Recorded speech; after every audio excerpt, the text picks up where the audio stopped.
फिर एक बार भारत की सरकार, भारतीय जनता पार्टी की दुर्भावना, केंद्र सरकार की तानाशाही आप लोगों के सामने आई है। उसका मैं विस्तार से एक एक करके घटनाओं के बारे में आपको बताऊंगा। अरविंद केजरीवाल जी के बारे में जब हम लोग कहते हैं कि जेल के अंदर उनको उत्पीड़न की सारी पराकाष्ठा उनके साथ पार की जा रही है, 23 दिन तक उनको इंसुलिन नहीं दी जाती, उसके लिए कोर्ट कचहरी के चक्कर लगाने पड़ते हैं, उसके लिए तिहाड़ जेल के सामने दिल्ली की जनता प्रदर्शन करती है, उसके लिए लंबी लड़ाई के बाद उनको जो उनके जीवन के लिए सबसे जरूरी दवा थी इंसुलिन, वो मिल पाती है 23 दिन के बाद। 24 घंटे उनको सीसीटीवी की निगरानी में रखा जाता है। पीएमओ और एलजी ऑफिस 24 घंटे उनके ऊपर निगरानी रखते हैं।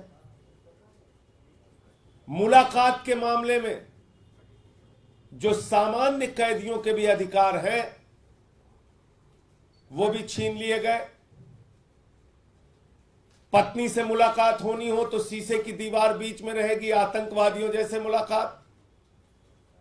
पंजाब के मुख्यमंत्री से मुलाकात होनी है तो जैसे बहुत बड़े अपराधी और माफिया से मुलाकात हो रही हो, शीशे की दीवार। मुझे मुलाकात करनी हो, मेरी मुलाकात कैंसिल। संदीप पाठक को मुलाकात करनी हो, संदीप पाठक की मुलाकात कैंसिल। आतिशी को मुलाकात करनी हो, आतिशी की मुलाकात कैंसिल। और अब सारी सीमाएं पार कर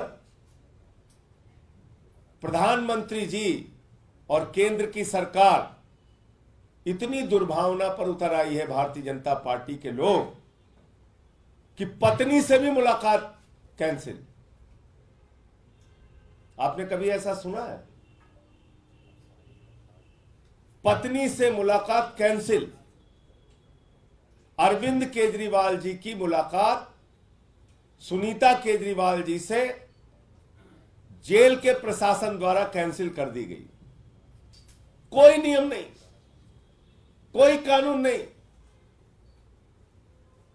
कोई ऐसा तरीका इनके पास नहीं कि जिससे वो पत्नी की मुलाकात कैंसिल कर सकें।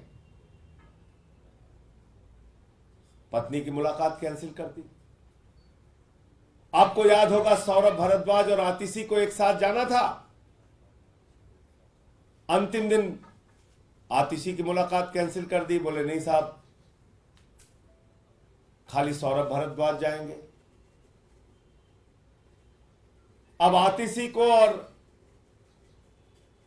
सुनीता केजरीवाल जी को साथ जाना था तो सुनीता केजरीवाल जी की मुलाकात कैंसिल कर दी, जबकि बाकायदा मेल करके 27 तारीख को बताया गया कि सुनीता केजरीवाल जी और आतिशी एक साथ मुलाकात करने के लिए जाएंगे और जेल के नियमों के मुताबिक परिवार के 2 सदस्यों की मुलाकात होती है, या जिन लोगों के नाम दिए जाते हैं, जिन लोगों का नाम मुलाकाती सूची में होता है, उनमें से 2 लोग एक साथ मिल सकते हैं। यह जेल का नियम कहता है। क्या अरविंद केजरीवाल से इतनी दुर्भावना है, इतना डर लगता है, इतने आप लोग साजिश पर उतर आए हैं कि आप उनकी पत्नी की मुलाकात कैंसिल कर देंगे? अपने परिवार से वो नहीं मिल सकते? जिन लोगों के नाम मुलाकाती सूची में कोई भी बंदी, सामान्य से सामान्य कैदी हो, जितने लोगों का वो नाम देता है, उसमें से 2 लोगों की मुलाकात, जब मुलाकात होती है हफ्ते में 2 बार, तो 2 लोगों की एक साथ मुलाकात होती है। आपने सारे नियम कानून सबको ताक पे रख के कह रहे सिर्फ हम एक आदमी से मिलवाएंगे। एक 3 बार के निर्वाचित मुख्यमंत्री, दिल्ली के मुख्यमंत्री को आपने जेल के अंदर सामान्य कैदियों के भी अधिकार छीन लिए। जो एक सामान्य कैदियों को अधिकार है, वो अधिकार भी आज अरविंद केजरीवाल के पास नहीं है।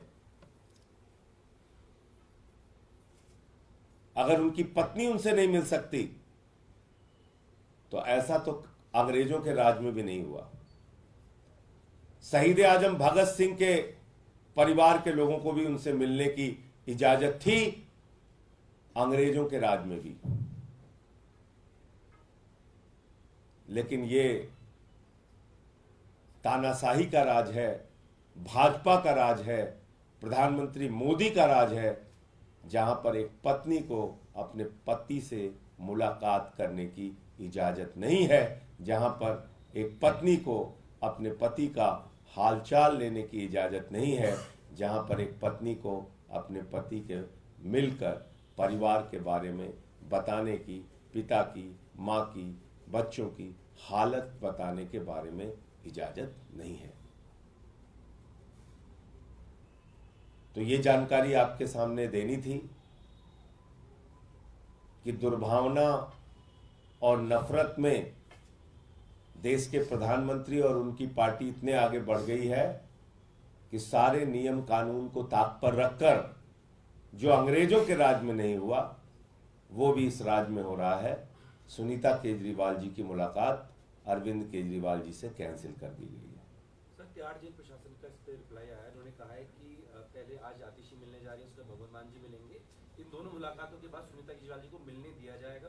कोई मुलाकात ऐसी रद्द करने की कोई नहीं है। मुझे आप एक चीज बताइए, 27 तारीख को जब हमने इन्फॉर्म कर दिया कि आतिशी जी और सुनीता केजरीवाल जी मुलाकात करने जाएंगी, और जो सूची है मुलाकातियों की सूची है जो मुख्यमंत्री ने खुद दिया है, और किसी भी कैदी को देने का अधिकार होता है 10 लोगों का नाम, उसमें इन दोनों का नाम है, तो फिर किस आधार पे आपने कैंसिल कर दिया? पहले इसका जवाब दीजिए ना। जब 2 लोगों की मुलाकात एक साथ कराई जाती है, किसी की भी, किसी सामान्य से सामान्य कैद, मैं तो एक बार आपको बता चुका हूं कि ये तो वो जेल है जहां पर देश के बहुत बड़े अपराधी की मुलाकात उसके परिवार से, उसकी पत्नी से बैरक में होती है। उसकी बहुत बड़े अपराधी की मुलाकात, उसके वकील की मुलाकात उसके बैरक में होती है। अरविंद केजरीवाल तो 3 बार के निर्वाचित मुख्यमंत्री हैं, मौजूदा मुख्यमंत्री हैं, उनकी पत्नी को आप नहीं मिलने देंगे? दुनिया भर की दलीलें और सफाई दे रहे हैं आप। किस नियम के तहत आपने रोका? 27 तारीख को जब आपको सूचना दे दी गई कि आतिशी और सुनीता केजरीवाल जी दोनों जाएंगे मुलाकात करने के लिए, आपने किस आधार पर पत्नी की मुलाकात कैंसिल कर दी? ये तो कल से जब मीडिया में बातें चली तब हो सकता है अभी सफाई दी होगी, मुझे जानकारी नहीं उनकी सफाई के बारे में। इसलिए जब हम लोग कहते हैं, और किस प्रकार की घटनाएं हुई हैं पिछले दिनों जेल के अंदर, कहीं हत्या हो रही है, कहीं मारपीट हो रही है, कहीं सर फोड़े जा रहे हैं, और आप ऐसे में परिवार से भी नहीं मिलने दे रहे हैं। अभी 2 जेलों में घटनाएं हुई हैं, पता कर लीजिएगा। एक जेल में हत्या हुई है, एक जेल में सर फोड़ा है एक दूसरे का, लोगों ने, पता कर लीजिएगा। तो आज जेल में अरविंद केजरीवाल के जीवन को खतरा है, ये बार बार हम लोग कह रहे हैं, बार बार। और ये बात कोई हवा में नहीं कह रहे हैं, क्योंकि सारे नियम कानून ताक पे रखे जा रहे हैं उनके लिए। तमाम तरीके की बाधाएं और दीवारें खड़ी की जा रही हैं उनके लिए, दवाओं तक का इंतजाम रोका जा रहा है उनके लिए। इस आधार पे हम लोग ये बात कह रहे हैं। संजय भाई, आपके गठबंधन पार्टनर जो कांग्रेस हैं, आपके गठबंधन के साथ कन्हैया के उम्मीदवार, इसको लेकर एक विद्रोह जैसी स्थिति ऐसी है कि उनके प्रदेश अध्यक्ष को इस्तीफा देना पड़ा, वो सामने आ गए। क्या इसका असर गठबंधन पर, पूरे चुनाव पर पड़ेगा? देखिए, मैं सिर्फ इतना कहना चाहता हूं कि ये कांग्रेस पार्टी का अंदरूनी मामला है, और कांग्रेस पार्टी के जो वरिष्ठ नेता हैं वो इसका संज्ञान ले रहे होंगे। और कल जैसा मैंने पढ़ा कि कांग्रेस के राष्ट्रीय अध्यक्ष मल्लिकार्जुन खड़गे जी ने कुछ नेताओं को जिम्मेदारी दी है कि जो लवली जी का इस्तीफा है उस पर बातचीत करके इसका कोई समाधान निकालें। तो हमें प्रतीक्षा करनी क्या चाहिए। गठबंधन पर किसी तरह का खतरा है इस तरह की विवाद की स्थिति होने के देखिए, ये चुनाव जनता लड़ रही है, दिल्ली में भी और देश में भी। और दिल्ली की जनता का एक सबसे बड़ा मुद्दा है उनके बेटे को, उनके भाई को, दिल्ली के बेटे को, जिसने बिजली, पानी, शिक्षा, चिकित्सा, बुजुर्गों की तीर्थ यात्रा से लेकर माताओं बहनों के लिए बस की फ्री यात्रा तक का इंतजाम किया, उसको जेल में डाल दिया गया है। तो लोग तो मन बना चुके हैं कि जेल का जवाब हम वोट से देंगे। एक ऐसा मुख्यमंत्री जो दिन रात समर्पित भाव से दिल्ली के लोगों की सेवा कर रहा था, उसको आपने पकड़ के जेल में डाल दिया। इसको लेके लोगों में गुस्सा है, आक्रोश है, और जेल का जवाब जनता वोट से देगी। 7 की 7 सीटें इंडिया गठबंधन जीतेगी, मैं ये बात कह सकता हूं। आरएसएस रडार पर रहते विपक्ष के आरक्षण को लेकर मोहन भागवत का बयान सामने आया है। उन्होंने कहा है कि हम किसी भी तरह के आरक्षण के विरोधी नहीं हैं। देखिए, मोहन भागवत, आरएसएस और भारतीय जनता पार्टी, ये एक झूठ बोलने की, सिर्फ हिंदुस्तान की नहीं, पूरी दुनिया की सबसे बड़ी फैक्ट्री अगर झूठ बोलने की कोई है तो भारतीय जनता पार्टी और आरएसएस है। इनसे बड़ी मास्टरी किसी को नहीं है झूठ बोलने में।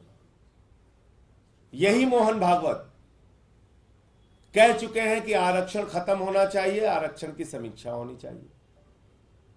इनके एक नेता, संयुक्त महासचिव मोहन वैद्य, कह चुके हैं कि आरक्षण से अलगाववाद बढ़ता है, आरक्षण खत्म होना चाहिए।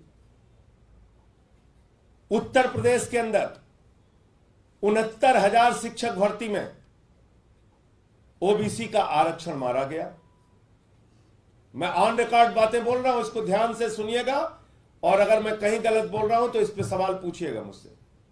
पूरे देश के विश्वविद्यालयों में, दिल्ली विश्वविद्यालय सहित पूरे देश के विश्वविद्यालयों में आरक्षण चुन चुन के खत्म किया गया। कहीं 1 पोस्ट निकाली गई, कहीं 1.5 पोस्ट निकाली गई, कहीं 2 पोस्ट निकाली गई।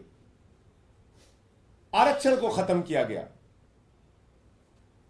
यह पिछले 10 साल में हुआ है।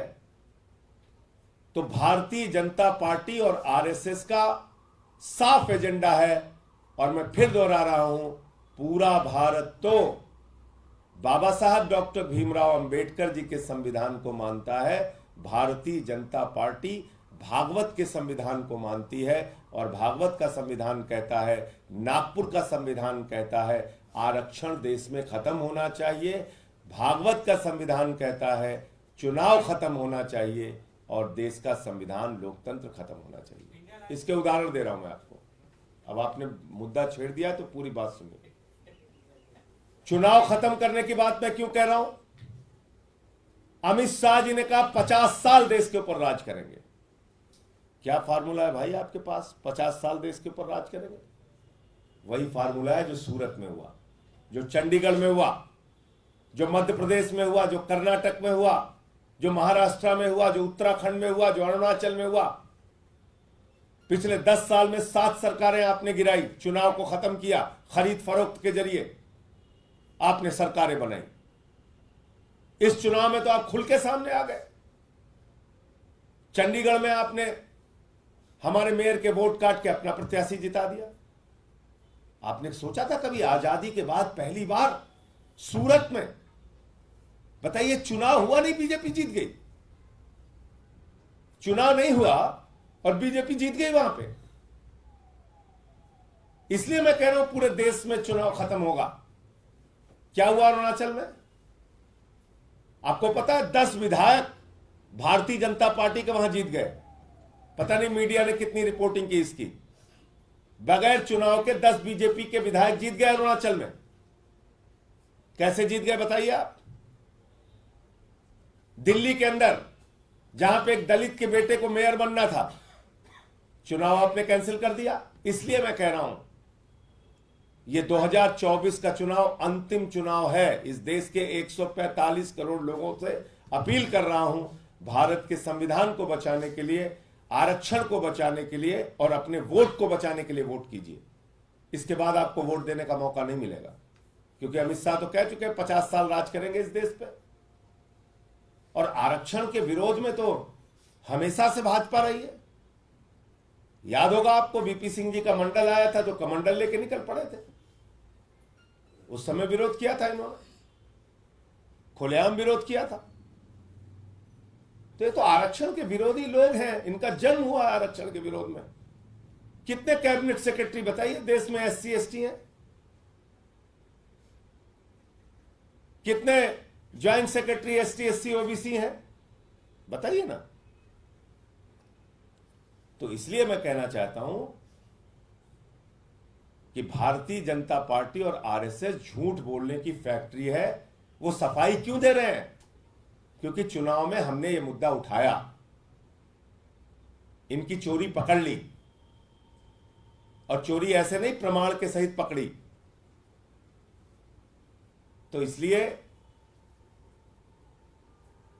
इस देश के दलितों को, पिछड़ों को, शोषितों को, वंचितों को, आदिवासियों को, सबको एकजुट होकर इनको इस बार हराना है और अपने आरक्षण को, संविधान को और भारत के लोकतंत्र को, चुनाव को बचाना है। ये विवादित बयान आपने भी दिया है। कल ही आप भावनगर में थे और आप पाकिस्तान का जिक्र कर रहे हैं चुनाव में। मैं थोड़ी जिक्र कर रहा हूं, मैं तो कह रहा हूं जितना नाम पाकिस्तान वाले पाकिस्तान का नहीं लेते, उससे ज्यादा नाम भाजपा ही लेते हैं।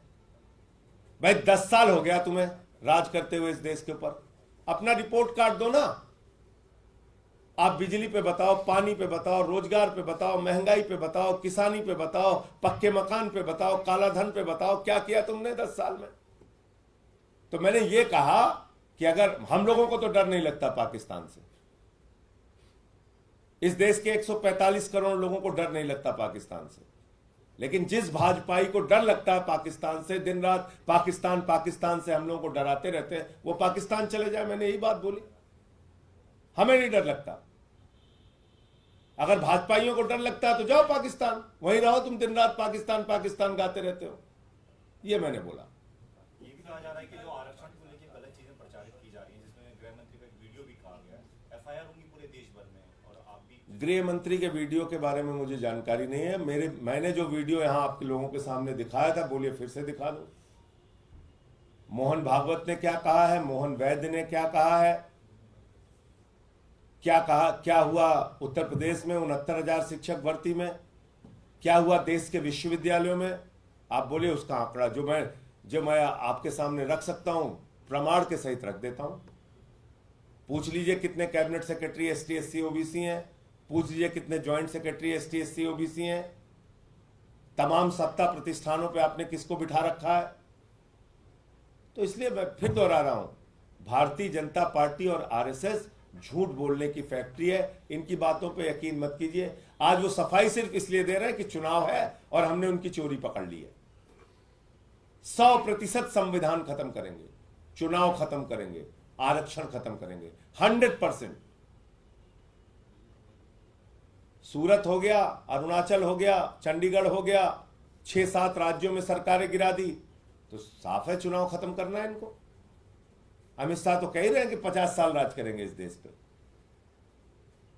धन्यवाद। अक्सर संजय जी आरोप लगते हैं कि सत्तारूढ़ दल पाकिस्तान की एंट्री कराता है। इस बार ऐसा लग रहा है विपक्ष पाकिस्तान के चुनाव में सत्तारूढ़ दल ही एंट्री कराता है, सत्तारूढ़ दल ही एंट्री कराता है।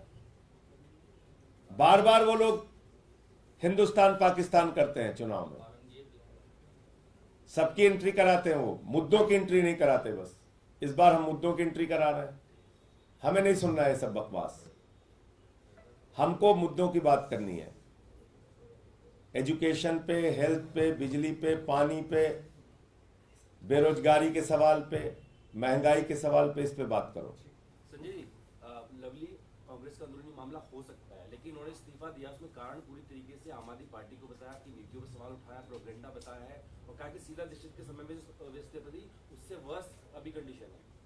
नहीं, ये आम आदमी पार्टी से तालमेल, देखिए मैं कोई झूठी बात नहीं करूंगा, और जिस आदमी की जो अच्छाई बुराई होती है उसको मानना चाहिए कैमरे के सामने भी। मैं जिम्मेदारी से कह रहा हूं, आम आदमी पार्टी से समझौता कराने में लवली जी की बहुत महत्वपूर्ण भूमिका रही है। अब किस कारण से अभी वो बोल रहे हैं मैं नहीं जानता, तो इसका श्रेय उनको भी जाता है। मैं तो उनको धन्यवाद दूंगा कि इंडिया गठबंधन को यहां पर बनाने में उनकी महत्वपूर्ण भूमिका रही है, और मैं उनको इस बात के लिए भी धन्यवाद दूंगा कि मुख्यमंत्री की जब गिरफ्तारी हुई थी सबसे पहले पहुंचने वाले नेताओं में वो थे। अब वो किस कारण से बात बोल रहे हैं वो तो वही बता सकते हैं। परिवर्तन क्यों हुआ, क्यों लग रहा है? अब मैं इसमें कोई टिप्पणी नहीं करूंगा।